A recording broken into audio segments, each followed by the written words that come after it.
Amazing. We're kicking off without a glitch so far, and thankfully I'm at a wooden desk, so I'm tapping it for all three of us. We're just going to let our audience come through first, I think. We'll give it a minute or two. How are you gentlemen this evening?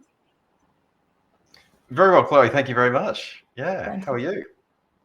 I'm good. I'm like enjoying the Perth sunshine because I'm a few hours behind you two. But yeah, all right. Great to see you, Chloe. You're looking it's good to see you, Michael. Right and cheery as per usual. Get into conversation. I'm looking forward to a good chat tonight. Should be fun. Fantastic. Okay. I suppose I should start and say a good evening to everyone who's joining us. Thank you for making the time. This is our first webinar in quite a while with Stand Up Now. And actually, I was sent a message today because I think about a year ago to the day, we had a webinar with Peter Harris, our founder, joined by George Christensen and a member of our team, Katrina, speaking on this very topic. So it's kind of fitting that we're here again tonight, speaking about it as we've got a looming enactment date of the 10th of December.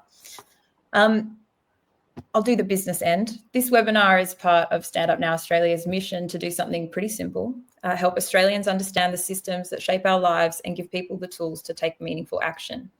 We're here because this country works best when everyday Aussies are informed, engaged, and unafraid to ask fair questions of the folks in charge. Our vision is an Australia where the people lead and government serves, where decision-making is open, accountable, and grounded in common sense. Mateship, self-reliance, a fair go for every family. These aren't just slogans, they are the backbone of what we do. Tonight, we're diving into an issue that's been thrown around Canberra like a bit of a political football, but lands squarely in the laps of parents, the push to ban social media for under 16s. The truth is, none of us, and I'm sorry if I'm speaking for anyone in the audience, but none of us really want kids lost in the swamp of big tech. We can also see that the blanket bans and surveillance-based age assurance schemes raise questions that deserve straight answers. Questions about data, consent, parental authority, and what actually keeps young people safe online. Tonight is not about panic or political factions, it's about clarity, hearing from the people who understand the technology, psychology, legislation, and its consequences, including the unintended ones. Every child deserves safety, every parent deserves respect, and every policy deserves scrutiny. Tonight, we start that work together. First, I introduce myself. My name is Chloe. I'm the moderator for tonight's session. My role is to help cut through the fog, keep the conversation respectful and real, and make sure that this doesn't feel too much like a lecture. And I'm joined by our two amazing guests who I will introduce. First up is Michael Arbon. Michael is a husband and father of three, living with his family in the beautiful Adelaide Hills. A natural leader and lover of truth, he's passionate about both economic and cultural issues. Raised on his family farm, Michael has run his own finance business for the past 11 years. He is a former Senate candidate and also works as a political advisor in federal parliament. Michael is a social media commentator, public speaker, regular podcast and media guest, and a contributor to print publications. He continues to hold leadership roles across both finance and politics. Welcome, Michael. Thank you, Chloe. It's a pleasure to be here, and I look forward to especially hearing from Paul tonight. He's got some great stuff to say. Look, I don't want to pick favourites, but secretly me too. And with that, I will say Paul Conlon is a Queensland-based author, professional engineer, and product manager passionate about educating others on individual liberty, privacy, and the dangers of centralised power. Inspired by his family's survival of Nazi Germany's identification policies, he brings a unique historical perspective to the urgent challenges posed by centralised digital identity systems today.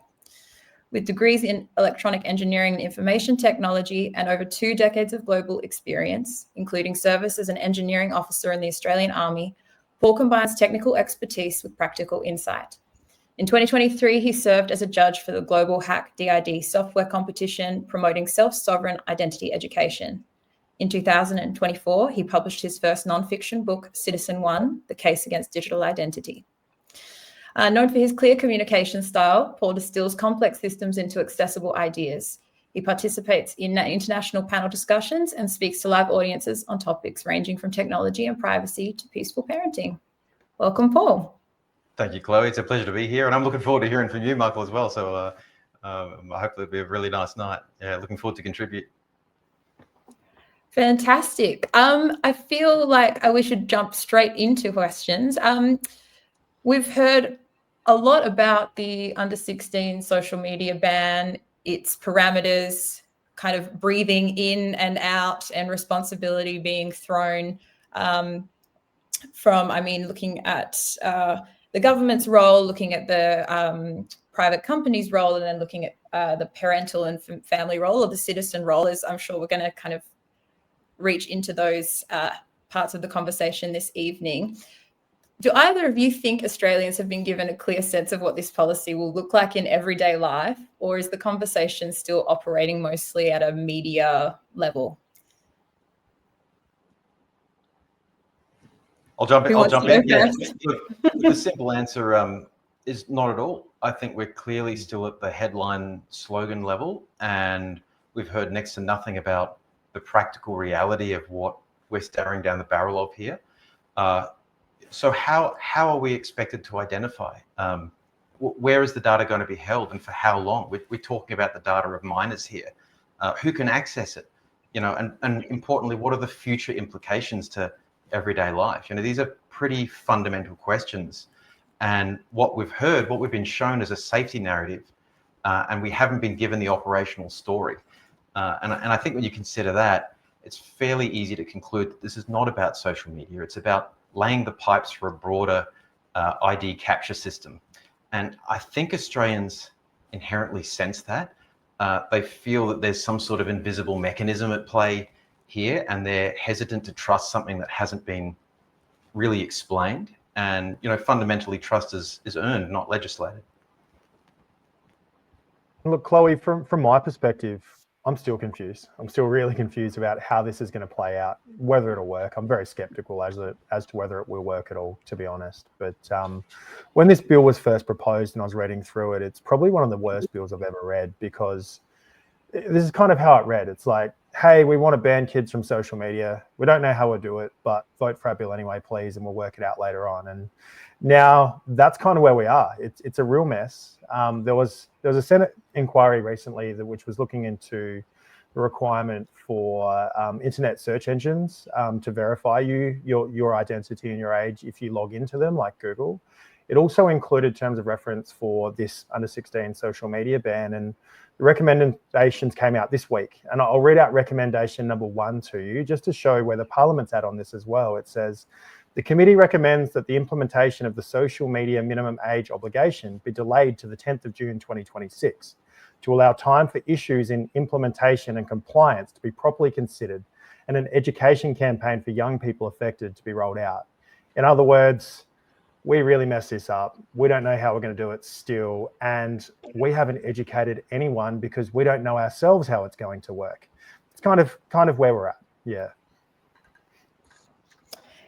Yeah, I think look, for me, I've got concerns as a parent. I think, and that's kind of where I feel like I'm just been left to, sounds a bit dramatic, bang my head against the wall, but it's like, where do we go further from here in terms of, we've had these kind of concerns pointed out, and yet there's also no contingency plan in play. I suppose that's one of my biggest. I mean, personally, I think centralisation implies a lack of ability or a lack of trust in us as citizens. So I'm pushing back on it from that perspective. But I suppose it's like we have a lot of people like Paul, other experts who are coming forward and saying we've taken issue with this, and then, or we've had this concern, what are you going to do with it? And then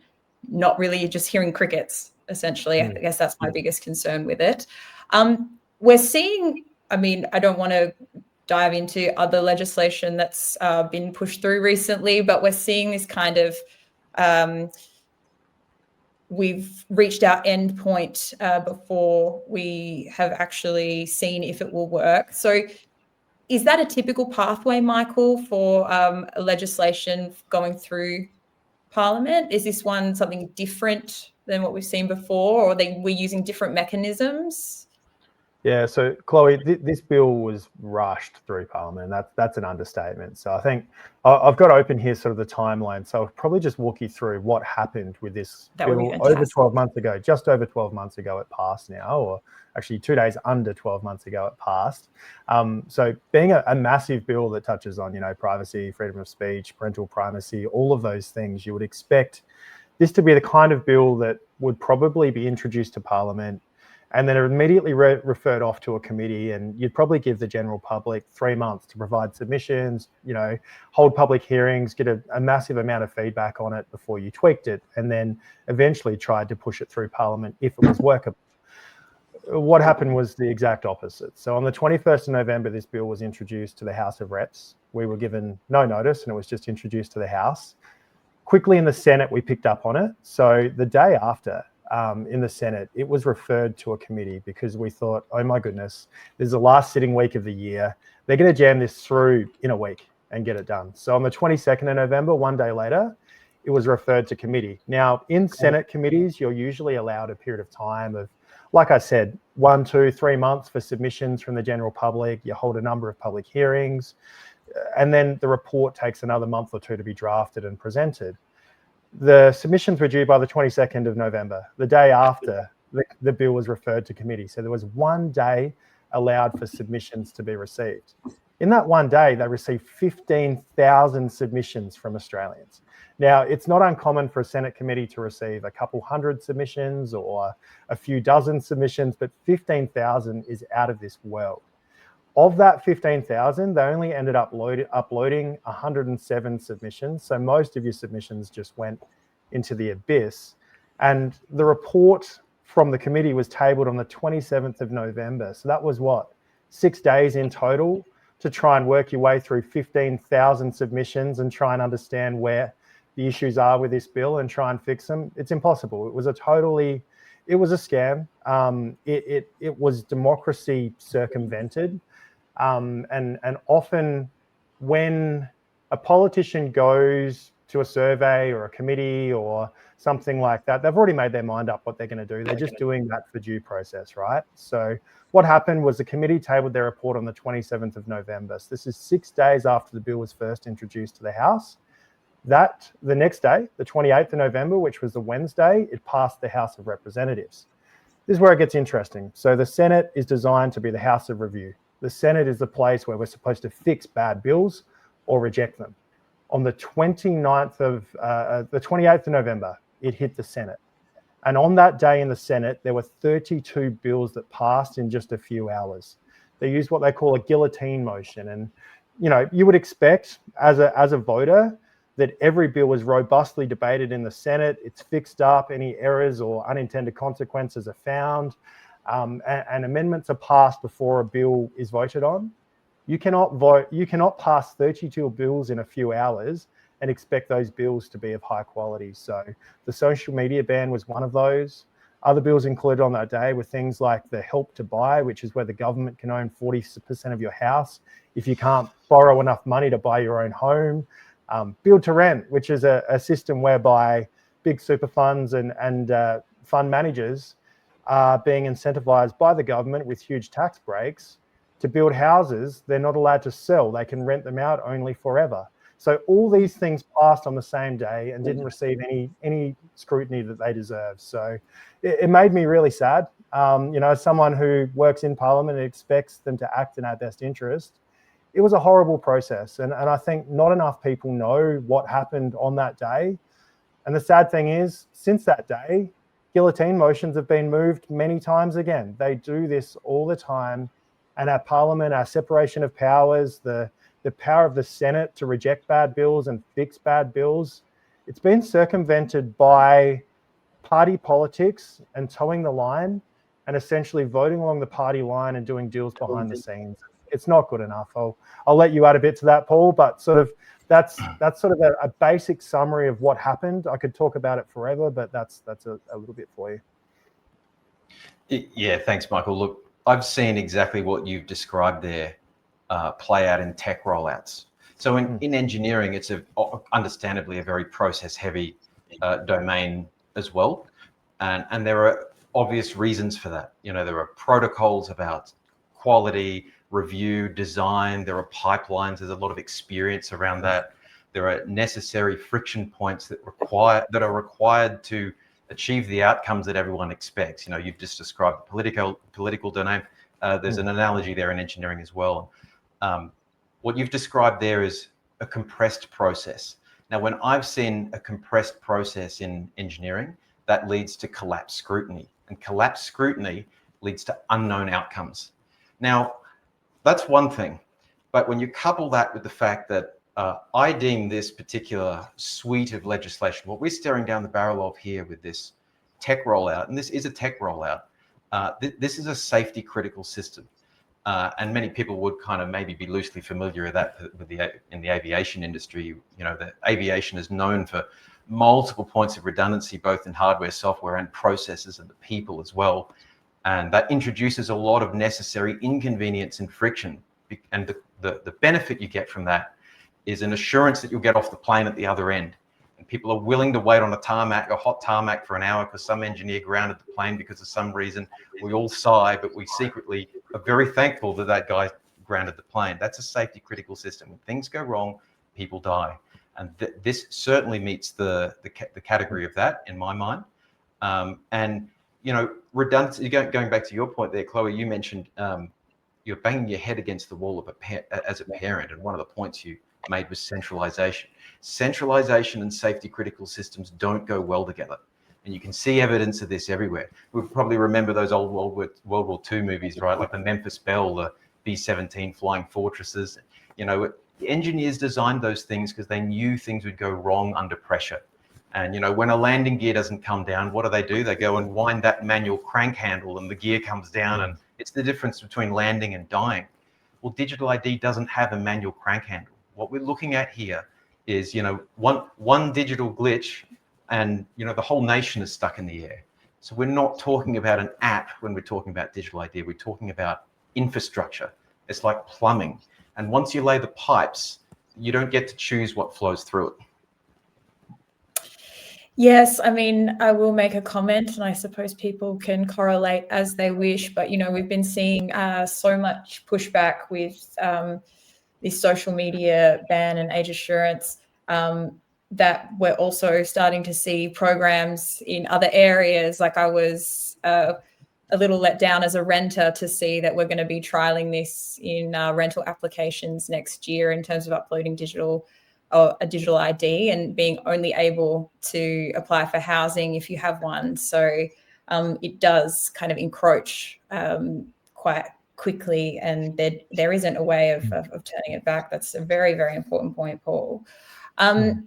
My next question is, was more so for Michael, but I'd really love to hear both of your thoughts on this, because we've kind of touched it, and I guess we're saying it without saying it as well, because there's three options in this question. It was like, from your experience, what do you think has shaped this bill the most? Public demand, I feel like we can rule that one out.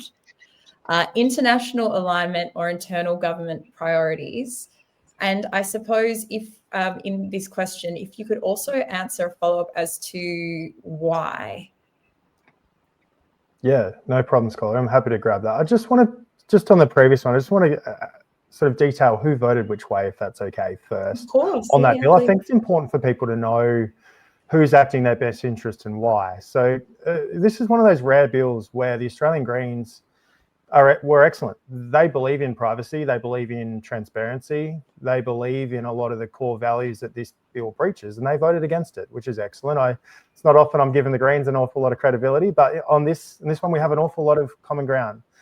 Also wanted to single out Senator Payman. So why that's important, she's an ex-Labor senator who defected from Labor for not towing the party line, because in Labor you must always vote with the party, and otherwise you're in big trouble. But I think Senator Payman voting against this proves that probably amongst the ranks of Labor and the Liberals, there might be a bunch of people who don't at their heart believe in this bill, but because they're forced to toe a party line, they sort of back it. So I think that's a prime example of, if the Senate operated as it should, as a House of Review, you might have a few more people in red shirts sitting alongside Senator Payman against this bill, because they'd be voting with their conscience.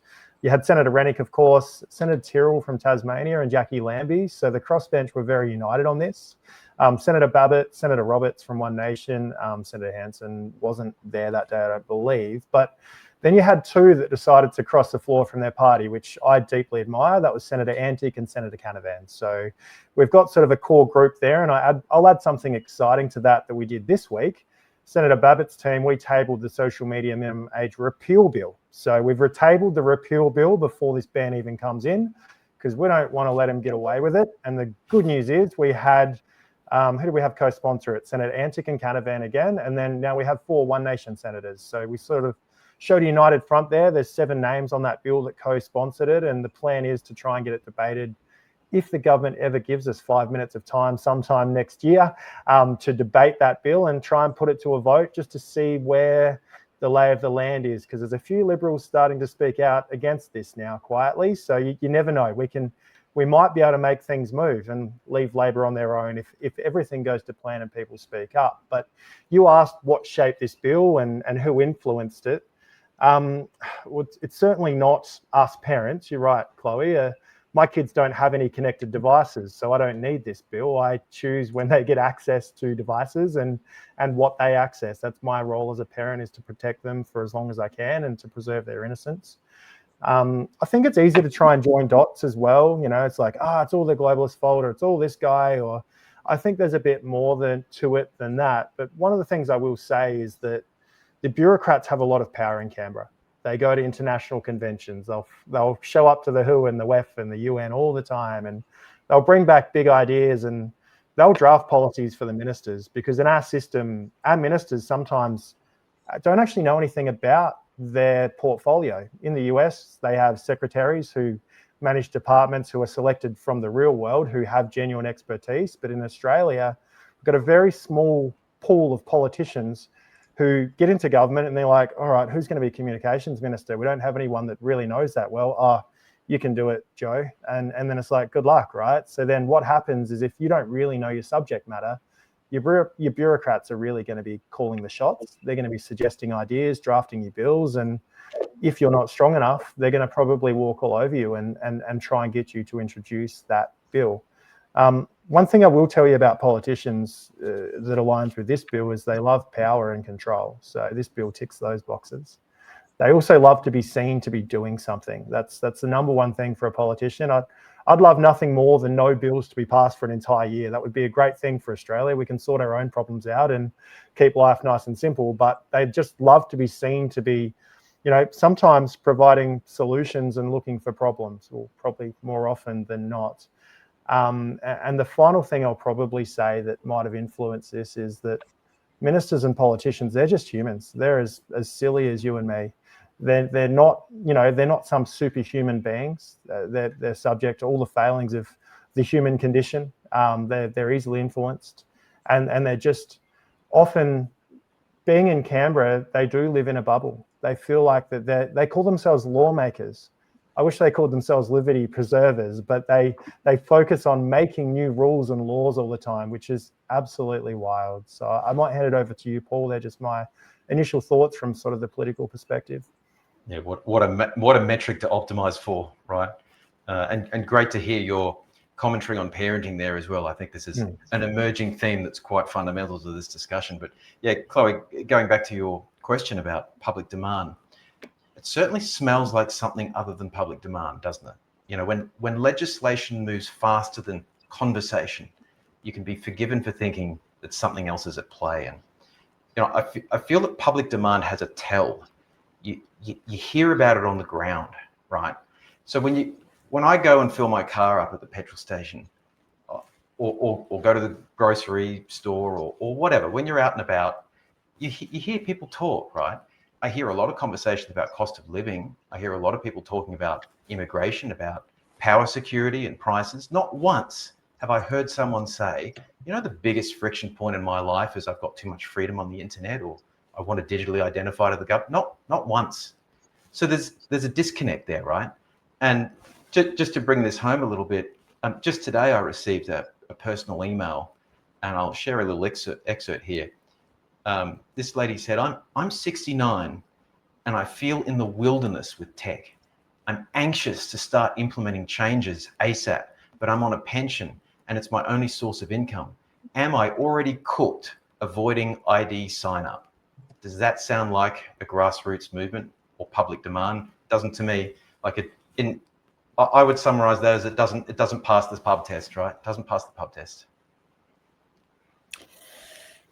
Yeah, it's very hard. I mean, I've never saw myself being in a position where these things, like, we considered all of these like greater agendas at play, or like what's driving this. It always was a fringe conversation, and now it's becoming very mainstream. And I think it's a great sadness when the people who have been bestowed this role of looking after a country's infrastructure and citizens are desiring so much more to appease a bureaucrat or lobbyist who might, you know, shove something under the door, whatever it is. And goodness me. To go back to my, I'll go to my next question. Paul, I'll keep you in the spotlight for a moment. I guess further getting a different understanding of what we may see after this legislation begins is like looking at age verification laws and digital identity and the biometric checks. What risks or unintended consequences do you see emerging? Oh, you're dangerously tempting a rant here. Please, you have the floor.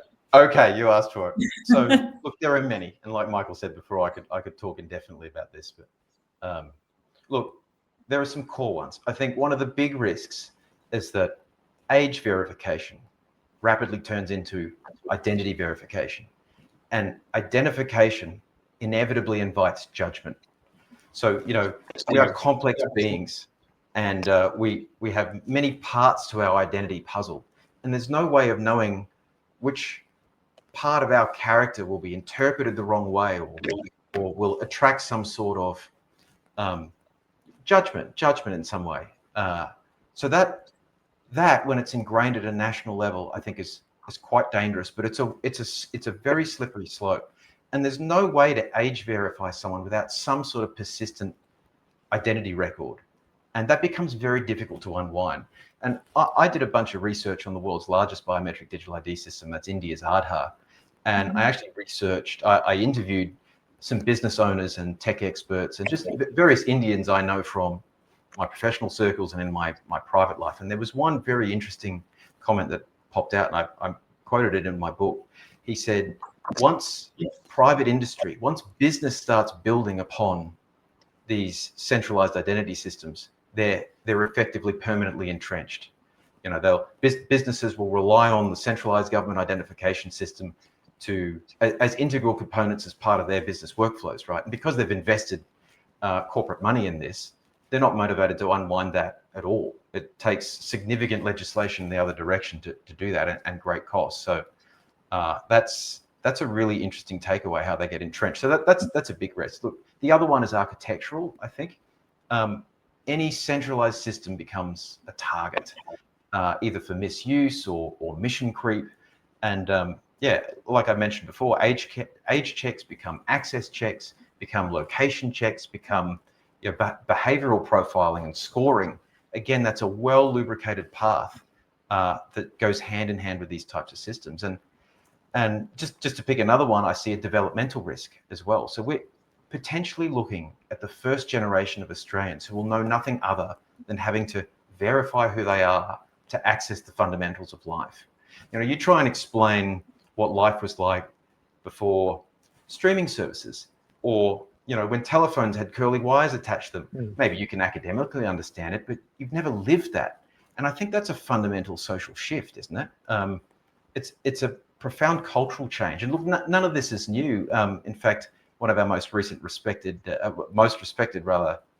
constitutional lawyers put it better than anyone else, actually. I'll pull up the quote, actually. This was from the campaign against the Australia card, if you'll humour me.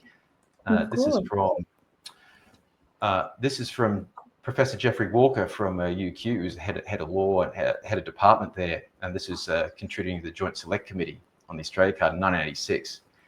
And he said, the free and lawful person recognised by the common law attains legal personality simply by attaining adulthood and is able to do anything which is not prescribed by law. The de facto effect of compulsorily requiring adult citizens, or minors in this case, to register with the state is to introduce an additional element which is essential for their legal personality. So what we're talking about there is exactly what we're talking about here. It's inserting an extra component upon which our adulthood is conditional. It's no longer sufficient to just turn 18. When you introduce identification or verification points, scatter them throughout society, then someone on the other end of that has to approve your access. And that's a fundamental cultural and developmental shift. So before I hand over the reins, there's one more important component to the risks here, I think, and that's in the context of AI. So AI is learning right now. And what are we teaching it? When we choose a prohibition approach, we're teaching AI that might makes right. And a government that governs through prohibition doesn't get AI systems that protect children. They get AI systems that automate prohibition. Yeah, it's a very important points that you raise. It's hard for me not to get stuck in the sociological development of the human condition aspect of the conversation, because that's my background and the one that I find the most interesting. You did mention Aadhaar, which I've done a little bit of reading on around this legislation coming into effect in Australia. It's always good, I think, to have a look at the people who have gone before you and seen what mistakes have been made. And correct me if I'm wrong, Paul, but there was it was quite quick for rationing or provisions and social welfare services to be cut off using that system, as well as data breaches that resulted in data being sold off. Am I correct in saying that? Yeah, look, you're describing one of or a few of many kind of dimensions of failure. There were actually many instances where people were either willing or trying to comply with the system. It's biometric, so you need your thumbprints, and people who were willing to offer them. Sometimes the system just rejected them, and so you were denied access. And it's a computer says no type situation. There's a human accountability factor here. The bureaucrat on the other side, or often it's not a bureaucrat, it's some store owner or someone who just wants to serve the next customer. And if you stand there and have to try and prove to them that the system is wrong, good luck. You're just going to be shoved aside for the next person to pay for his petrol, and you're left adrift in the store then. So yeah, there are many dimensions to how these systems can fail, and they don't have to be malicious. Yes. Sorry, I'll interject and say I think anyone who's worked in service and hospitality, hearing you say that, had a little bit of a shiver up their spine. I think we're all quite familiar with that feeling. But it was a lead-in for you, Michael. Does Parliament have the tools to anticipate some of the risks we're talking about, and the mechanisms that will administer it? There's a lot of tools in Parliament, Chloe, but not the type that you're referring to, the humankind. But one's in my shed. I got to take some cheap shots, but not really. We are the tool that holds government to account. We the people, right? And like I mentioned before, like time is a politician's worst enemy. The government's got pretty good at jamming bills through really quickly to not allow the public discussion to happen, to not allow that groundswell to occur and all of the pain points to be revealed in the process. If they can cut that out, they can pass a bill quickly. And once it's law, it's really hard to repeal. I know we introduced a repeal bill, but that's really hard work. You're pushing it uphill to try and get a bill repealed, right? So I think the perfect example that comes to mind of where time was our best friend was probably the misinformation, disinformation bill. That passed the lower house, but it was referred to the Senate and straight to an inquiry. And that inquiry was dynamite. It allowed multiple months. It allowed amazing public hearings where they just were made to look stupid. It was become abundantly obvious that that bill breached a whole bunch of inalienable human rights. And as a result, the government was forced to actually abandon ship, and they had to withdraw the bill from the Senate because they didn't want to be embarrassed by putting it to a vote and losing. So I think another sort of point of reference is referendums in Australia. Most of them fail. And the reason that referendums fail is because it gives the people enough time to understand the consequences of the action.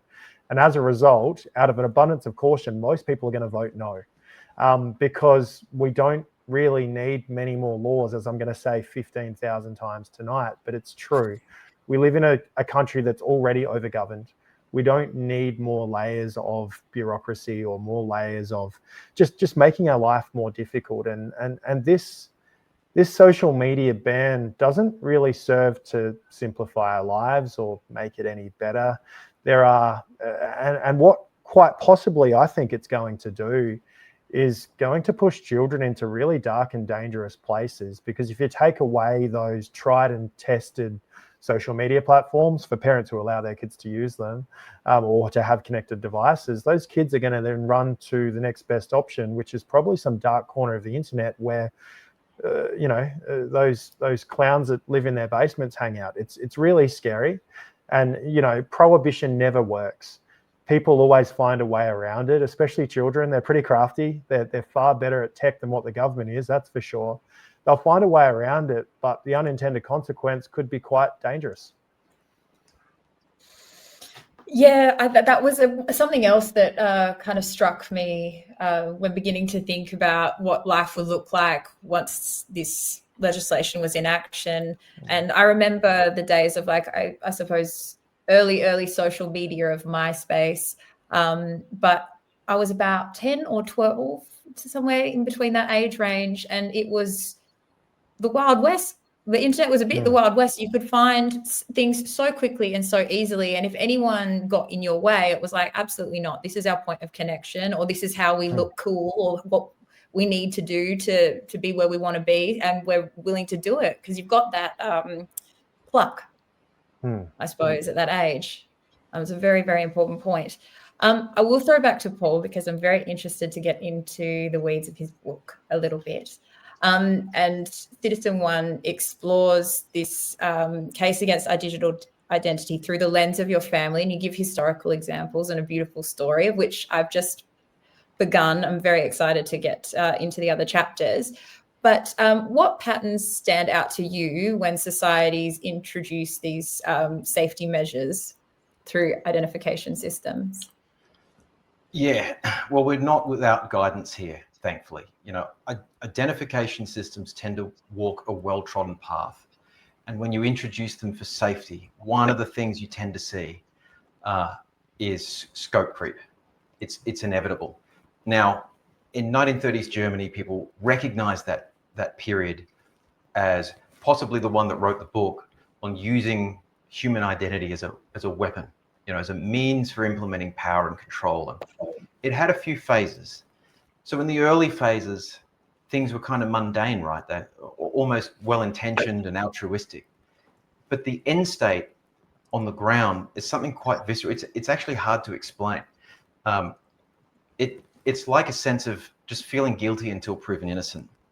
And even if you met the kind of publicized criteria for compliance, you were Aryan, and it wasn't. It ended up being all sorts of granular things that were loosely interpreted by the police on the street, by the way, because power was sanctioned by pistols on belts and badges on uniforms. The later stages, you had that look over the shoulder feeling, and you'd wake up not knowing every day whether you met the criteria for arrest. So there's a pervasive fear, regardless of who you are or how these systems came in, that scope creep.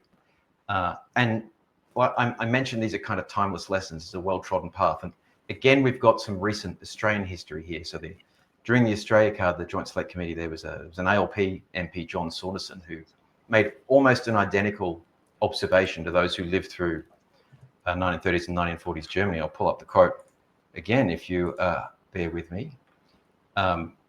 There's a bear with you? This was it. Say again? I said, there's a bear with you? I couldn't help myself. Okay, right, yeah. I'm a dad joker. Continue. love dad jokes, love them. So John Saunderson said, one can argue that the feeling one can develop with the card is that everyone is guilty, and the only way you prove your innocence is by the production of cards when you are doing your dealings. Now that is almost verbatim the experience of those who lived through the German manifestation of this. It's a well-trodden path. That's what we're staring down the barrel of. Now, you asked about patterns. One of the things that concerns me is we're skipping these early stages pretty quickly. The early stage conversations, we're jumping straight to that sounds well-intentioned, right? This is the point where we need to identify the patterns and put the brakes on things. The other big thing that concerns me in terms of patterns is that the technology always changes. Now, what was possible in 1930s and 1940s with punch card analog technology was remarkable. And I can tell you what, there are orders of magnitude more capable now with the systems we have today. Yeah. The technology changes, but the essence of power and control and human nature do not. So everything that applied back then, everything that was argued against with the Australia Card applies exactly now. And my takeaway on that is, identification systems won't make governments kinder. They'll just make governments faster. Okay, so we've been talking a lot about what is oncoming, I guess, our dissatisfaction with it. Let's shift a little bit or just change the lens. When governments decide when a child, and in this instance, a child is ready for online engagement, what ethical or developmental questions should be front and center from both? And I guess we've got those two standpoints here. We have a policy and more of like a human-based industry standpoint. Look, you want to have a shot, Michael? I'm happy to go. Yeah. Yeah, you go, Paul. I'm just digging up there was a division last year on this issue, so I'll find it and then you go first, Paul. Yeah. Yeah, okay. So we're treating readiness as a technical question, and it's actually a deeply human one. Maturity is a very dynamic thing, and it can't be reduced to something as simple as a birth date. And for that reason, for many reasons, it's firmly in the domain of parenting. Like you said before, Michael, I choose, quite rightly in my opinion, not to give my kids connected devices. That's a decision you've made with the context of the household. And because you're on the ground there, you're best positioned to make those decisions, and you've got the skin in the game. When the state replaces parents by making these decisions, you've got an incursion into the atomic unit of a functional society, right? That front door on your home there is the last line of defense between everything that happens within a nation and the family unit. The family unit is the core upon which civil society is built. And what we're talking about here with this incursion on what is fundamentally a family decision is the state's put its foot in the door, right? And you can't close it anymore. They're not in the house yet, but you can't close the door. That's how I would picture this. And what we're doing is we're outsourcing deeply human judgments ultimately to machines, and you get crazy sorts of contradictions. So it's legal in Australia at the moment for a flight instructor to deem a 15-year-old suitable for their first solo flight. But that same 15-year-old is deemed now too fragile by Canberra to watch cat videos on YouTube. So is it any wonder that our youth have an existential identity crisis? What crazy contradiction is that? And I think there are also deep implications for resilience. Children need risk to mature. They need carefully monitored brushes against danger. So riding your first bicycle, you're going to get some grey skin. You ride your first horse, you use your first power tool. You know, these things allow us as adults to acquire that necessary skill in life of judging risk and reward and applying risk tolerance to everything we come across in life. And to deny our kids that exposure, that measured exposure to risk, is a form of child abuse, because we are going to raise a castrated generation that has no ability to manage their exposure to risk as an adult, you know. And I feel if the government determines readiness, then the product isn't competence, it's compliance. I really love that. And Michael, before you answer, I have to say, because it's, again, one of the things that kept popping up in my mind, I'm going, well, I know the age, I know it varies state to state, but children can face the consequences for committing a crime, or where we allow them, the age we allow them to have their own employment and be contributing members in our economy. And then also this like mature minors thing of them being able to make decisions for their own body without a parent present.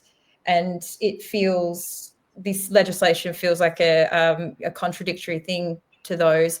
But you touch on such an important thing, which is the importance of rites of passage.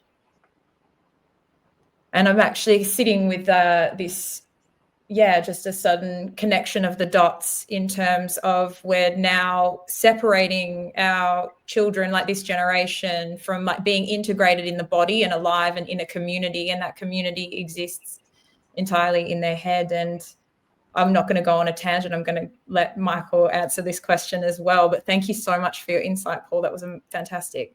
My pleasure. I wanted to give you a bit of an insight into the minds of those that are in our Senate. So in the same week as this legislation passed last year, us crossbenchers moved a pretty cool urgency motion. So what an urgency motion is it's a motion that you move that forces everyone to vote.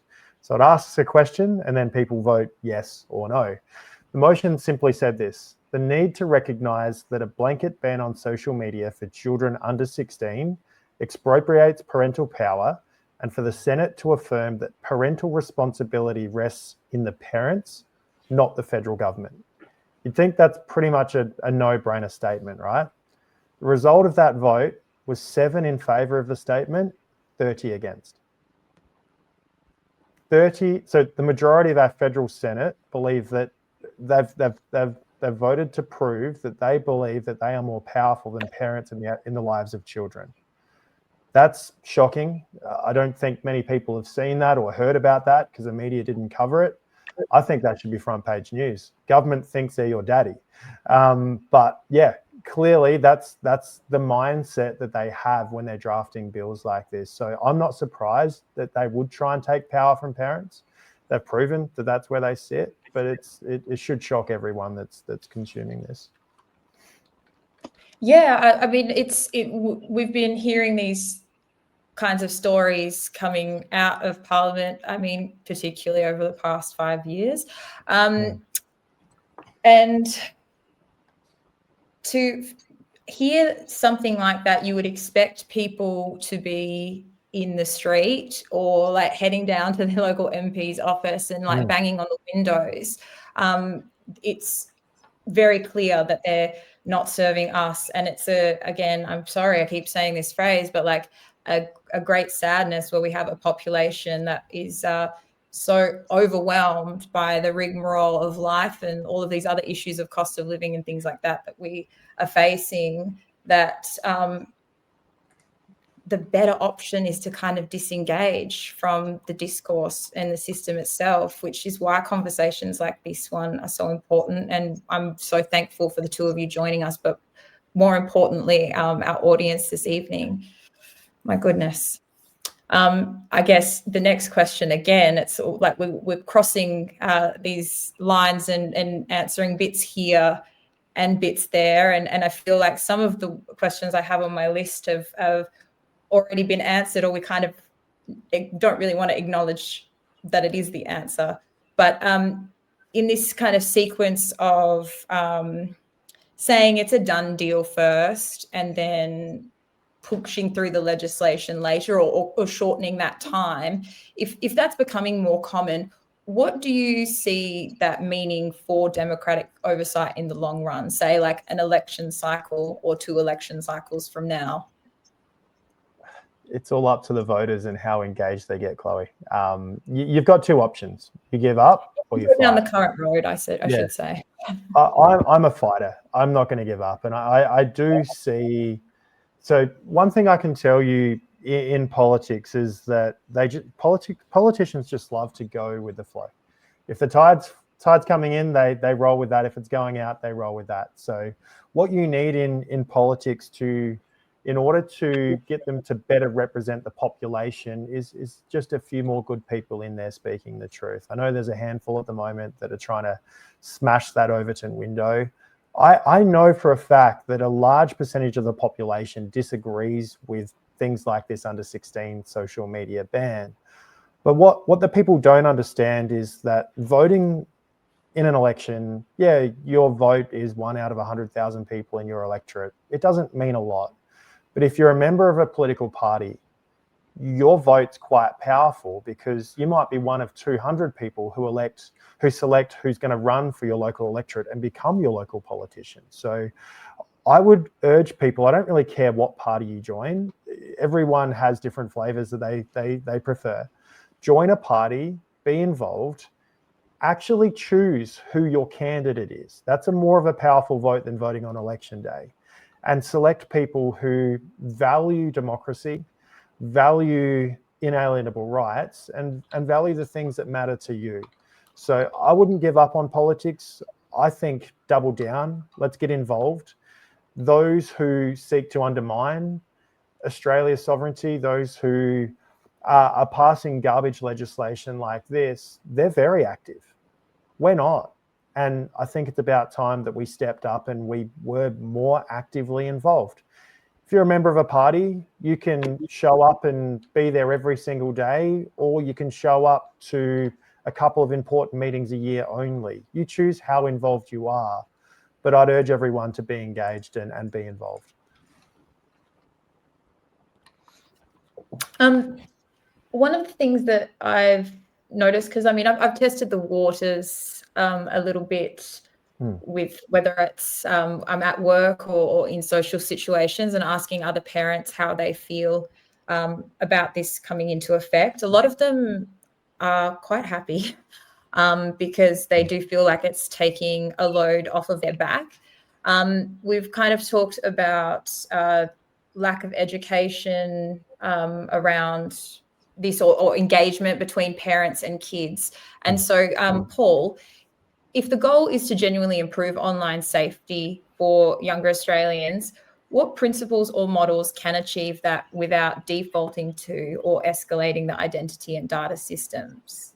Yeah, like from an industry perspective, because I would love to, I mean, my son's 7, so our conversations are pretty low key at the moment. But yeah, there's probably people who would really love to know more about that.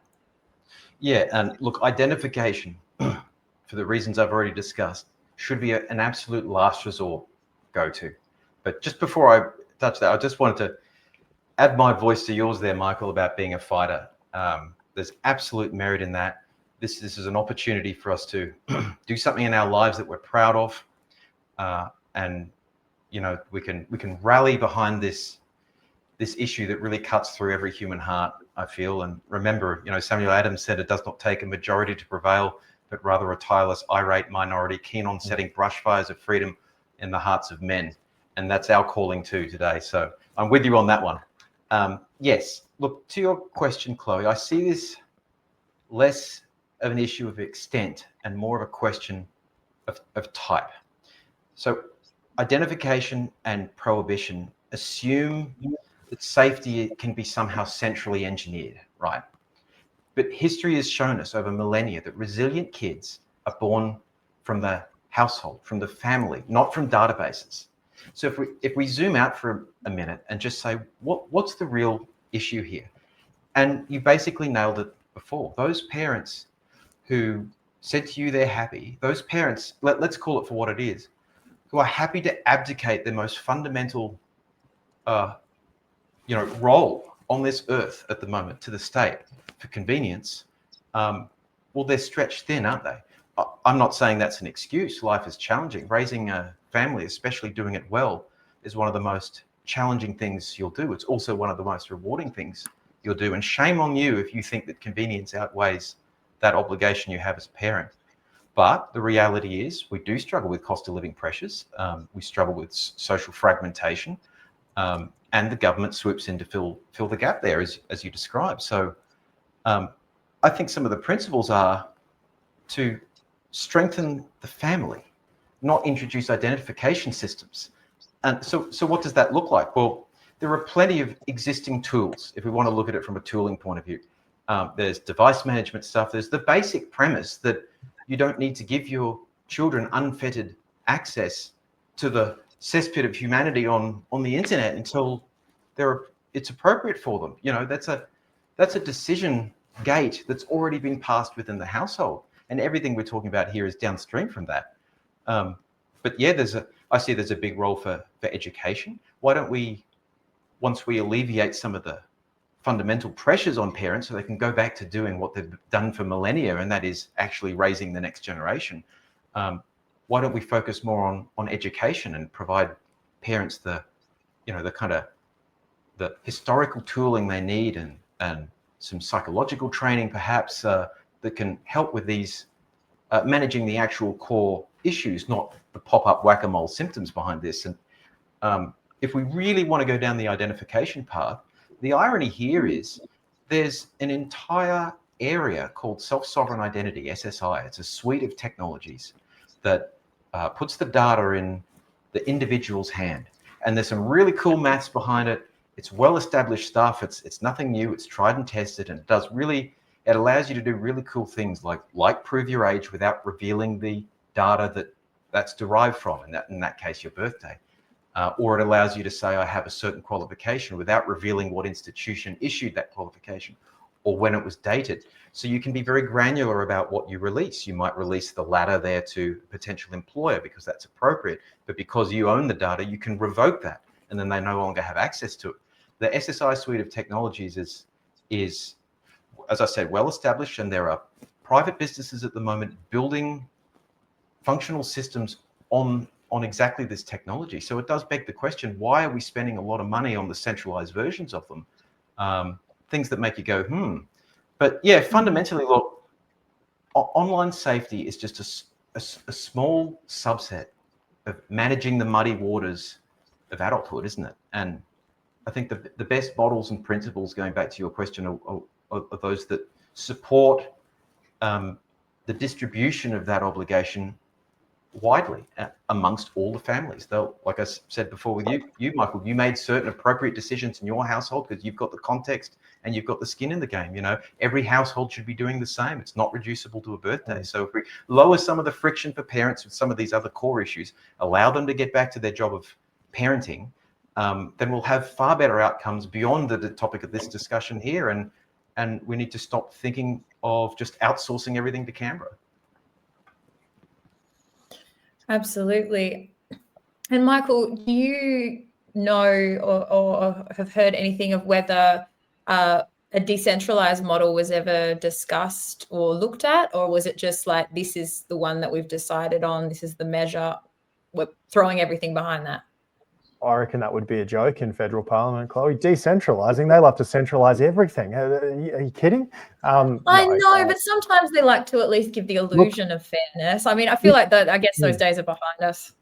I guess if they provided more than one day for a Senate inquiry, we may have got that into the report if they received some really good submissions. But what they did to everyone was said, keep your submissions less than 2 pages, please. We don't have enough time to read them. So yeah, lazy all round, but intentionally lazy. They wanted to jam this through and they didn't really care what you thought. I suppose we've also kind of been touching on this throughout the conversation as well, but a question for each of you. plus any final thoughts that you may have and want to share with our audience this evening before I go through any audience questions that we may be able to ask. What would each of you like to see change in the policy process, the technology design, and the public conversation before we arrive at the next round or the next kind of nudge of digital legislation in Australia? Okay, rant mode. Where do I start? So I think the biggest shift I want to see isn't procedural, it's fundamentally cultural. I'd like to see a restoration. Yeah, I'd just like to see a restoration of that spirit of us solving our own problems. You know, our nation was born on actually a very flat power hierarchy. We saw that in the Anzac legend, we saw that in Tobruk. Let me share you, if I may, a brief story about what I'm talking about here, solving our own problems and the flat power structure that's completely the antithesis of the whole architecture that we're discussing here tonight. So I believe it was April 41. This is from this, the Australians were there in April 41, digging trenches in Tobruk. And a British artillery captain came along and had his pressed uniform and shiny boots, and he came up to inspect the line. And, you know, as Australians there under Australian command, it didn't really matter to them that some British brass was there. They just kept digging their trenches. And finally, this Pommy officer couldn't take it anymore, and he's quoted as saying, I've heard you Australians are a rather undisciplined bunch, but surely you know enough to salute an officer. And he said this to a particular digger, and that digger stopped digging, and he turned and faced this captain and kind of leaned casually on his shovel. And then he turned his back to him, and he picked up his shirt, and he buttoned his shirt up, and he tucked his shirt in, and he turned around back to the captain, for the first time revealing his epaulets and the fact that he was a major. And so then the Australian spoke, and he said, as you can see, Captain, I'm a major. I outrank you. And furthermore, I'm the commanding officer of these men, and they don't even salute me, let alone you. So as I outrank you, you snap to attention and give me a salute. And the colour drained from this captain's face, and he, you know, gave his best British salute. And then that Aussie major just said, now piss off. And he turned around, took his shirt off, and went back digging with his men. That's the spirit that this country was built on. And that's what we're abdicating with legislation like this. And that's not ours to give away. So a cultural restoration is one part of it. I think we've already covered the recentering the discussions firmly around decisions in the household. I think that will benefit us far beyond the context of this conversation. But yeah, I'd also like to see a move away from identification as just the first port of call for everything, right? And identification is a very dangerous thing. We've talked about education, digital literacy. These are wonderful things that we can incentivize children to actually learn about these technologies. Bear in mind, what we're prohibiting here is the youth accessing what is now a critical economic tool. You know, people build social media platforms, and they're the foundation stone of often an entrepreneurial journey. So we're kneecapping the economic possibilities of our children as well. From a policy point of view, look, I think humility goes a long way. Michael's going to laugh at this one, but there shouldn't be a rush to legislate. We shouldn't be assuming that prohibition is the best way to do anything. And we need to listen to the people more. So if I can kind of wrap that up, I'd say I think in the public conversation space, we just need more space and time for debate. In the technology space, I think we shouldn't try and engineer our way out of human judgments. And in policy, I think we need a much more gentle touch.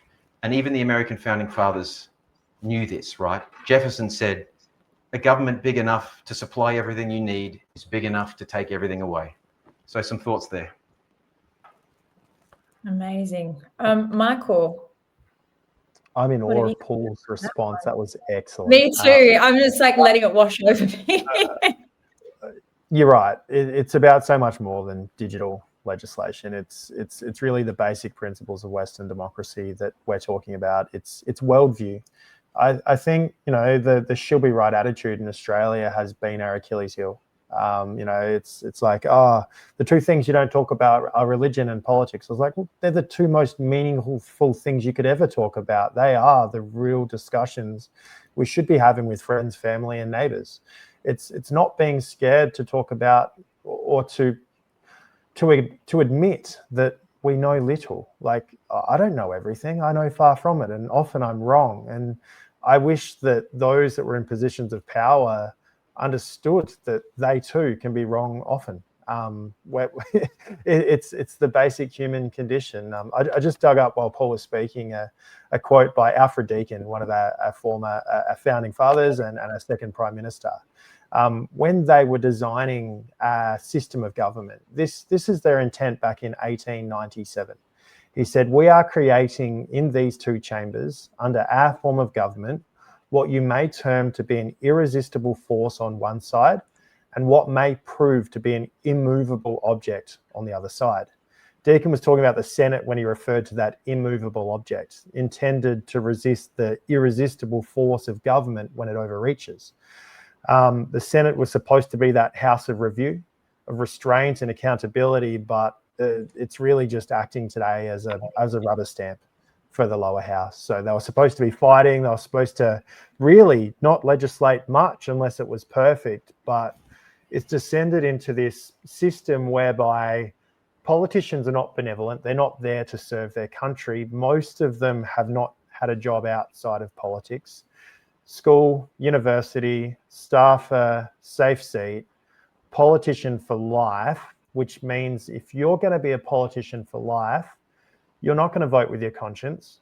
You're not going to do what's right when you get your moment because you're too worried about keeping your job.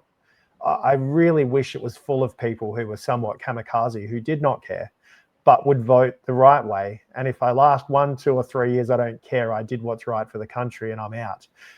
That's why we need to talk about things like maybe term limits. Maybe politicians shouldn't be there for more than 3 terms potentially. Therefore, you leave nothing on the table. It's like playing a game of footy but jogging around at half pace. What is the point of that? You've got to give it everything you've got and try and win. And winning for Australians doesn't mean passing more laws. It means preserving what's great about Australia, which probably means repealing a bunch of unnecessary legislation. It's the opposite of what they do. So I'll just give you the sort of political angle there. But personally, as a parent, step up, be a parent, do the right thing by your children, even if it's countercultural. Often in life, doing the opposite, running the other opposite way to the crowd is the right thing to do. It's the right thing to do in business and investing. It's all emotional. It's the right thing to do in usually with values and rights as well. People often take the easy path, which leads to serious pain. So yeah, take risks and you know, read books. You know, spend the time to grow your mind and understand history. I've recently reading some like Plato and Socrates and all sorts of crazy stuff to try and understand where Western values have come from. And it's blown my mind. I never read that stuff as a kid, but now discovering these old timeless books is just unbelievable. Yeah. Yeah, something about time being a flat circle there. Because you see, when you go back through history in those books and you just see whether it's examples, I mean, we've spoken with Paul about that, or like the wisdom that's come from going through similar times in this kind of cyclical fashion. You both have raised so many important points, and I'm hoping that our viewers are feeling as, I guess, warm in the soul as I am, because you're touching truths that I feel within myself, like in my day-to-day life, and are kind of, I guess, pushing me in that respect of facing this legislation down has made me want to be a more present parent. I want to be able to self-reflect and improve myself continuously, not being afraid to make a mistake. That seems to be a Western democracy problem at the moment. We have to be taking these massive steps forward and never is a mistake made. We can never take a step back. It's only one way down a path. we need to bring those things back and I guess, take it away from that judgment, which I think, Paul, you were speaking on, that kind of making judgments before. It's actually arriving back to a place of curiosity and exploration. We do have a couple of questions from the live stream comments at the moment. They are kind of around the political space and also very encouraging because we've got people here who do want to get activated and engaged. One from Michelle: is there any redress for we the people that Senate procedure not being followed, i.e. rushed without debate? So do we have any recourse if this kind of attitude towards getting legislation through continues? Yeah, so in Parliament, there's this big book of standing orders called ODGES. All these rules that, that are quite arbitrary that we follow along the Westminster Convention and all of these other things. But the thing is in politics is it's really just a numbers game. So a motion can be moved at any time to suspend standing orders, which means, hey, the rules are thrown out the window. These are the rules for today. So that motion will say, hey, forget everything we normally do. Today we pass 34 bills. And if the majority of the members in the chamber vote in favour of the standing orders for the day, that's what happens. So sadly, no, we have the repeal bill there. So get behind that. We need to repeal this legislation. So instead of looking backwards, we must look forward. And I actually think that's a bit of one of the things that probably Conservatives do a lot is they pump the brakes and they look backwards a lot, but we need to look forward to a future. Progress can be for good. It doesn't always have to be for bad. And I think playing defense all the time is a terrible strategy. We need to get on the offensive. We need to come up with our own solutions to these problems that don't impact inalienable human rights. They need to be solutions that work, solutions that are well thought through, and solutions that give people some hope. So I would say, yeah, the Parliament's pretty bad. The numbers aren't great. There's no immediate success there right now. It doesn't mean there won't be ever, but we, the people in our centres of influence and what we do every day, need to have that attitude of, okay, we've got a problem. How do we fix this? And get to work. Fantastic. I've got another one here. This is more a comment and it's gotten quite a bit of support in the chat, so I'm just going to say it. Take this attitude, I guess, universally. Phone your MP, write a letter, send an email and make noise. Tell them you will never forget how they voted on this issue and you will never vote for them or their party, and neither will your children and grandchildren and their children and their children. I am all here for some intergenerational advocacy. Thank you very much, Kerry. We've got another one which I've just came through via email, and I would love Michael to hear how you do this because I guess in my role working with Stand Up, I'm having to read these documents on a regular basis, and I find myself questioning my use of language or definitions. Can you please show people, we might not be able to show you, but explain how to use the contents page to quickly find specific sections of an act they need so they don't feel overwhelmed by the size of the legislation and can accurately reference sections when writing to politicians or educating and discussing with others? Yeah, I guess it depends what you're reading, but there are no cheats. It is hard work to read those documents. I'd suggest not actually reading the bill and going straight to the explanatory memorandum. That always speaks in sort of plain speak and explains what every section means. So I'd go straight to the explanatory memo. And usually when I look at a bill and I look at the table of contents, I can usually by the headings work out where the pain points are going to be. And I just jump straight to those and I start reading. But there's no substitute for time. AI is not going to do it because it's not going to think like you do.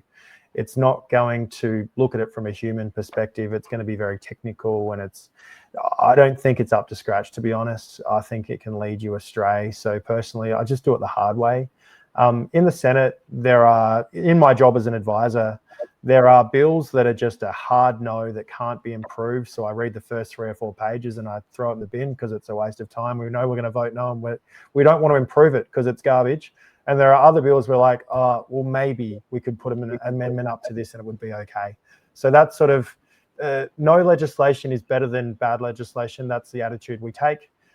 Quick no's always very decisive process, because if there's no major problem, why pass another law?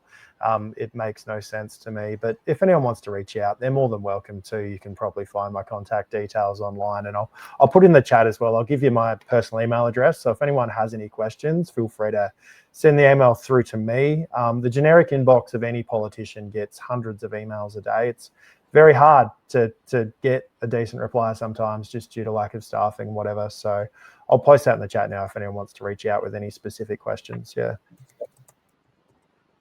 Okay. The most of what I have in my kind of questions folder here in the stream is more commentary than anything else. So I suppose rather than open that up too much, open it up to the two of you for final comments this evening. Is there anything we've missed that you feel you need to add? I think I ended on a high note there. Yeah, you did fantastically, Michael. Chloe, I was just thinking. Just one thing to reiterate. Sorry, Michael. We did touch on it here, but I've noticed that there's a lot of fear around this. You know, I read an email earlier on in this live stream, and there's a lot of defeatism. And I just reiterate that on my personal journey through this, I've found I've been losing the fear a lot, and it's been such an empowering.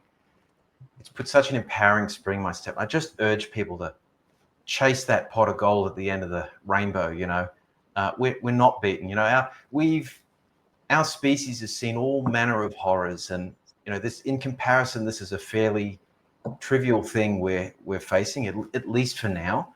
Once it goes into generationally, that's another story.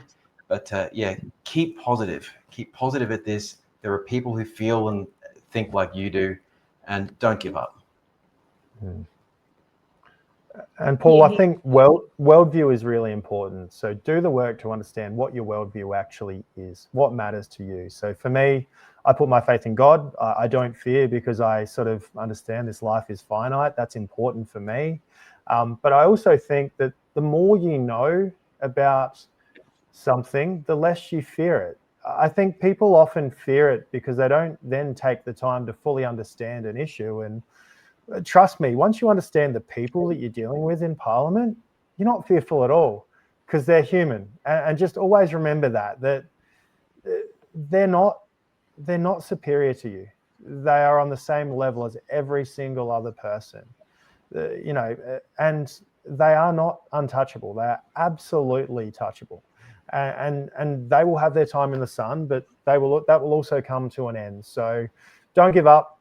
Definitely don't be fearful. There's always a way. People are inventive too. Like, one of the things I was going to suggest, it's a little bit of civil disobedience, but the potential fines for social media companies who don't take reasonable steps to prevent young people from accessing social media. I think they're 30,000 penalty units, and a penalty unit is $330 when I last checked. So it's $9.9 million. I almost feel like we should run a campaign urging the social media companies to exit Australia, because if they exited Australia, the government would be forced to repeal the bill straight away so they come back, because the fear of that fine is quite material to them. If they breach that multiple times, that's an awful lot of money. And Australia is only a small population. The big tech companies don't really care so much about us. It's not like we're a huge population compared to the likes of China, India, or America. They're billions of people, right? We've got 27, 28 million people. It's not much of a market. So the government better be careful that they don't push tech companies so far that they just give up as well. That's an important point. I thought you were going to suggest a GoFundMe. Yeah, no, not quite. I don't have that much sympathy for them, considering they pay no tax in Australia as well. All right. Well, gentlemen, I think we'll wrap it up there. I would like to extend a massive thank you to you both. This was quite a late start time for the Eastern States as well. So I'm very, very grateful for that. But yeah, your time, your insight, just making the whole thing possible. To all of you who are still with us, thank you for showing up and hearing our guests this evening. If you've missed anything, don't need to worry about it, because we will be sending this replay live out tomorrow.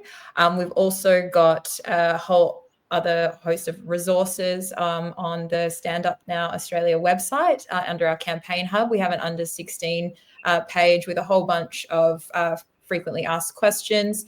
We've also got a people's letter that can be signed. Thank you so much for popping up that link. So yes, censored at 16.com.au. You can sign the people's letter. We also have some amazing campaign shirts, which I highly, highly recommend. I just got my reasonable steps. I took the government's own language and made a bit of a spin there, as you can see. But this has been the best tool for starting conversations. I'm only annoyed that I didn't get it earlier. Having a piece of apparel, never underestimate the ability of someone to come up to you and just go, good on ya, or like want to start a conversation about it. So that's a good piece. And also I would highly, highly recommend for everyone who is here this evening, if you have not already, please read Paul Conlon's book, Citizen One, A Case Against Digital Identity. It's a fascinating lens to take, and I'm so looking forward to completing it while I'm doing my work tomorrow. I'll be listening to the audio version. So thank you so much, everyone, for joining us, and we will see you at the next one. Thank you so much. See you guys.